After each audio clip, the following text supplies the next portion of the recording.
दोस्तों, मज़ेदार और रोमांटिक हिंदी कहानियाँ सबसे पहले देखने के लिए आप हमारे इस YouTube चैनल को सब्सक्राइब कर लीजिए।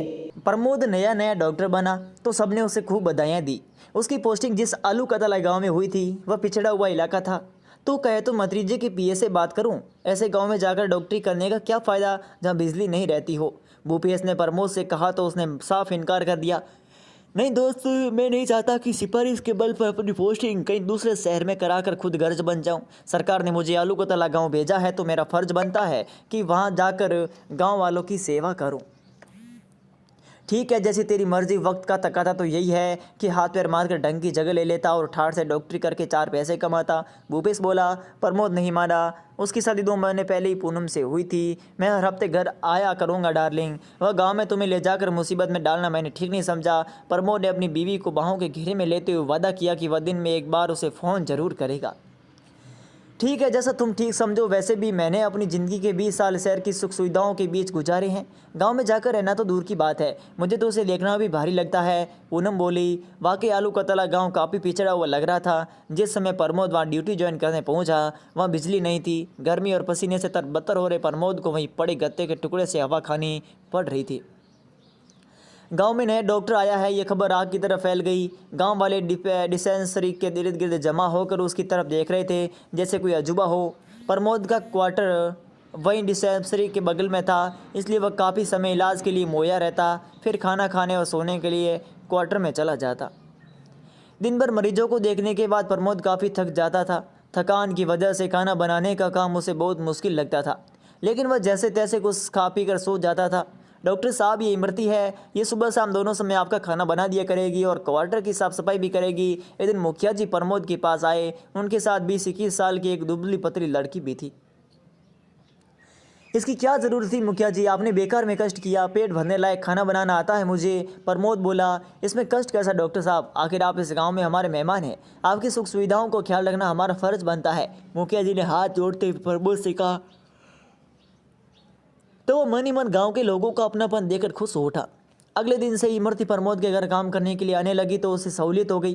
वह घर का सारा काम करने लगी तो प्रमोद को आगे की पढ़ाई के लिए समय मिलने लगा था। खाना भी वह अच्छा बनाती थी। थोड़े दिनों में प्रमोद को गांव की आबोहवा रास आ गई। सब लोग इज्जत की नज़र से उसे देखते और मिलने पर बड़े अदब से पेश आते। लोग बेकार में गांव को बदनाम करते हैं, मुझे तो यहाँ किसी किस्म की तकलीफ नहीं है। मैं तो कहता हूँ कि शहर के मुकाबले यहाँ की ज़िंदगी ज़्यादा अच्छी है। प्रमोद अपनी पत्नी पूनम से फ़ोन पर कह रहा था। अब गांव को इतना पसंद करने लगे हैं, कहीं वहाँ किसी पर दिल तो नहीं आ गया आपका? उधर से उसकी पत्नी के खिलखिलाने की आवाज़ आई। न बाबा न, तुम औरतों के दिमाग में तो हर वक्त शक का कीड़ा ही घूमता रहता है। फिर जिसकी बीवी तुम जैसी खूबसूरत हो वो भला यावा मुंह क्यों मारेगा? प्रमोद बोला। एक दिन इमरती खाना बना रही थी। प्रमोद किताब पढ़ने में खोया हुआ था। डॉक्टर साहब, आपको अपनी बीवी से मिलने का मन नहीं करता? वे वहाँ और आप यहाँ, अकेले कैसे मन लगता है आपका? सब्जी काटते हुए इमरती ने कनखियों से देखते हुए पूछा तो प्रमोद चौंक गया। तुम अपनी काम से मतलब रखो इमरती, मुझे ये सब बिल्कुल पसंद नहीं। प्रमोद उसके हाव भाव ताड़ कर बोला तो इमरती हंस दी। उस दिन के बाद से प्रमोद ज़्यादा सावधान रहने लगा। उसने सुन रखा था कि गांव की सीधी सादी दिखने वाली औरतें ज़रूरत से ज़्यादा चालाक होती है, इसलिए वह इमरती को मुंह नहीं लगाता था। उधर इमरती कुछ ज़्यादा ही करीब आने की कोशिश में थी। अक्सर झाड़ू पोछा लगाते समय जानबूझकर वह अपना पल्लू हटा देती थी ताकि प्रमोद की नज़रें इनायत हो सके। बारिश शुरू होने वाली है इमरती, तुम जल्द से अपना काम खत्म करके घर चली जाओ। उस शाम आसमान में घिरे बादल और बिजली चमकती देख प्रमोद ने उससे कहा। इमरती ने हाँ में सिर हिलाया। वह जानती थी कि प्रमोद को खुली बातचीत पसंद नहीं है, इसलिए वह काम खत्म करके क्वार्टर से निकलने लगी। तभी अचानक से तेज बारिश शुरू हो गई। इमरती पूरी तरह भीग गई। रास्ते में पानी बढ़ता देखकर वह उल्टे पैर लौट आई। दरवाज़ा खोलिए डॉक्टर साहब, मुझे तेज ठंड लग रही है। इमरती को गेट बजाते सुनकर मजबूरी में प्रमोद को दरवाज़ा खोलना पड़ा।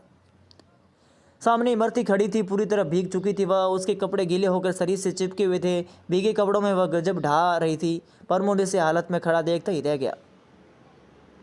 भीतर आकर कपड़े बदल लो वरना बीमार पड़ जाओगी, प्रमोद ने हौले से कहकर इमरती को भीतर किया और गेट बंद कर दिया। 20-21 साल की लड़की को इस हालत में देखकर प्रमोद अपने आप पर काबू नहीं रख पा रहा था। जनाना कपड़े क्वार्टर में नहीं थे। प्रमोद ने उसे अपना तौलिया लुंगी दे दी ताकि वह कपड़े बदल सके। इसी दौरान इमरती ने जानबूझकर ब्लाउज उतार दिया और कोने में खड़े होकर कपड़े बदलने लगी। इमरती जान गई कि लोहा गर्म हो चुका है। वैसी हालत में पास आई और ठंड का बहाना करके प्रमोद से लिपट गई। प्रमोद भी सब कुछ भूलकर इमरती की देह के भंवर में फंस गया। वासना का उबार उतरा तो इमरती बिना कुछ बोले चुपचाप चली गई। बारिश थम चुकी थी। प्रमोद ने अपने आप पर थोड़ी शर्म आ रही थी। अगले दिन इमरती आई। न वह कुछ बोली और न प्रमोद कुछ कहने की हिम्मत जुटा पाया। इस तरह 2-3 महीने निकल गए। एक दिन इमरती आई तो उल्टी करती हुई वॉश बेसिन की तरफ दौड़ी। मैं माँ बनने वाली हूँ डॉक्टर साहब, लगता है उस रोज़ की गई गलती पर हम भारी पड़ गई है हम पर। इमरती बोली, गांव वालों को पता चलेगा तो वे मुझे और आपको जिंदा नहीं छोड़ेंगे। तुम्हें बच्चा गिराना होगा। मैं नहीं चाहता कि कोई बखेड़ा खड़ा हो। प्रमोद भी घबरा गया। उसे गांव वालों का डर सताने लगा। साथ ही बदनामी और नई नौकरी जाने का खतरा भी पूरा था। मुखिया जी को हम दोनों के बीच हुए हादसे का पता चल गया है। वे बहुत गुस्से में हैं। उन्हें लगता है कि तुमने मेरे साथ रेप करके उनके विश्वास को तोड़ा है। इमरती ने दांव चला जो काम कर गया। प्रमोद और इमरती के बीच इस मामले को दबाने के लिए 50,000 रुपये में सौदा तय हुआ। शर्त रखी गई कि इमरती कह देगी कि बच्चा किसी और का है, प्रमोद का नहीं। फिर किसी दिन शहर जाकर चुपचाप उसे गिरा देगी। प्रमोद सौदे से खुश था कि चलो रास्ते में पीछे छूट गया। 1-2 महीने की तनख्वाह देकर बदनामी से तो बचे, एक हादसा समझकर प्रमोद इस घटना को भूल गया। एक रोज एक शख्स डिस्पेंसरी आया। उसने बताया कि इमरती बांझ औरत है। किसी जन्मजात कमी की वजह से वह कभी मां नहीं बन सकती। इस हकीकत का पता लगने पर उसके पति ने उसे छोड़ दिया। तब से वह झूठी कहानी बनाकर पैसे वालों को अपने जाल में फंसाने का धंधा कर रही है। अतः वह कईयों के साथ ये खेल खेल चुकी है। और मुखिया जी, मेरे पास तो उसे वहीं लाए थे, क्या कहते हैं? प्रमोद ने उस आदमी की बात सुनकर पूछा तो वह हंसने लगा। आप बहुत बोले हो डॉक्टर साहब। वो कोई मुखिया नहीं बल्कि एक नंबर का गुरु घंटाला है। इमरती इसी उसी का मोहरा बनकर शिकार फांसती है और फिर दोनों आधे आधे पैसे बांट लेते हैं, उस आदमी ने बताया। प्रमोद का गांव से मोह भंग होने लगा था। बेईमानी और मक्कारी की हवा गांव तक पहुंच चुकी है। ये सब भोगने के बाद उसकी सारी गलतफहमी दूर हो गई। भूपेश, तुम जल्दी मंत्री जी के पीए से मिलना और मेरी पोस्टिंग यहाँ से किसी अच्छी जगह करवाने की बात कर लेना। प्रभु ने अपने दोस्त भूपेश को फ़ोन लगाकर कहा। आलू का तला गांव से उसका मन अब उचाट हो चुका था।